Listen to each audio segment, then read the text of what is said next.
दोस्तों आज का वीडियो बहुत ही ज़्यादा खास है क्योंकि आज की इस वीडियो में मैं आपको बताने वाला हूं bank of Baroda home loan document required. जी हाँ दोस्तों, अगर आप भी बैंक ऑफ बड़ौदा से कोई भी होम लोन लेना चाहते हैं तो जान लीजिए कि कौन कौन सा डॉक्यूमेंट लगेगा, क्या क्या रिक्वायरमेंट है। प्लीज़ इस वीडियो को पूरा देखिए। चलिए जान लेते हैं। दोस्तों देख सकते हैं मैं आ चुका हूँ पैसाबाजार.com की वेबसाइट से। इसी वेबसाइट के माध्यम से मैं आपको सारा डिटेल दूंगा। यहाँ पे देख सकते हैं list of bank of Baroda home loan document requirements resident Indian. जी हाँ दोस्तों, ये इंडियन के लिए ही सारा डिटेल है। सबसे पहले हम बात कर लेते हैं पहले नंबर पे।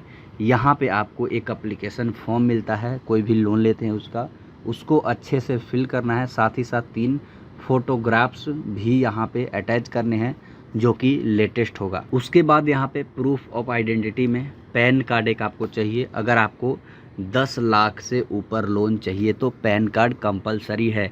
तो आप जान लीजिए, अगर आपको 10 लाख से ऊपर लोन चाहिए तो पैन कार्ड आपके पास होना ही चाहिए। यहाँ पे देख सकते हैं लिखा हुआ भी है mandatory for loan application above 10 lakh. या फिर आपको 10 लाख से कम चाहिए तो आप driving licence, voter ID card, passport या फिर आधार कार्ड भी दे सकते हैं। उसके बाद यहाँ पे प्रूफ ऑफ रेसिडेंट यानी एड्रेस प्रूफ में कौन कौन सा डॉक्यूमेंट रिक्वायर है। यहाँ पे देख सकते हैं ड्राइविंग लाइसेंस है, राशन कार्ड है, वोटर आईडी कार्ड है, पासपोर्ट है, आधार कार्ड है, रेंट एग्रीमेंट है। अगर आप जैसे किराए पे रहते हैं तो रेंट एग्रीमेंट भी बनवा सकते हैं। उसके बाद यहाँ पे proof of asset held like LIC, NSC, KVP, MF property. जी हाँ दोस्तों, जान लीजिए क्या है। जैसे मान लीजिए आप बैंक से लोन ले रहे हैं तो एज ए सिक्योरिटी के तौर पे बैंक आपसे जितने का लोन ले रहे हैं उतने का प्रॉपर्टी देखता है कि उतने का प्रॉपर्टी आपके पास है या फिर नहीं।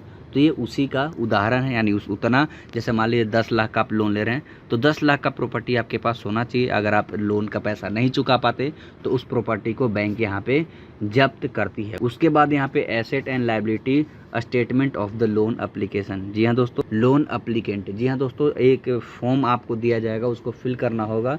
एसेट एंड लायबिलिटी यानी क्या उधार है, क्या जैसे मान लीजिए आप 10 लाख का लोन ले रहे हैं तो आपका उधार हो गया यानी लायबिलिटी हो गया।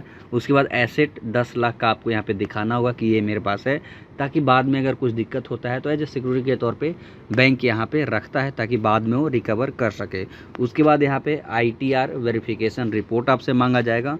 उसके बाद यहाँ पे देख सकते हैं additional document require for salaried individual. जी हाँ दोस्तों, ये डिटेल क्या है मैं आपको बता देना चाहता हूँ। ये उनके लिए, जैसे मान लीजिए कोई जॉब करता है जो सैलरी लेता है, चाहे गवर्नमेंट एम्प्लॉय है चाहे प्राइवेट हो, उनके लिए कौन कौन सा डॉक्यूमेंट लगेगा। साथ ही साथ जैसे मान लीजिए कोई बिजनेस करता है या फिर कोई प्रोफेशन है जैसे डॉक्टर है तो उसको भी अलग अलग डॉक्यूमेंट रिक्वायर है। तो अगर आपका कोई पेशा है या फिर बिजनेस है उसके लिए पहले ही मैंने वीडियो बना रखा है, चैनल पर जाकर देख लीजिए या फिर वीडियो के डिस्क्रिप्शन में लिंक मिल जाएगा।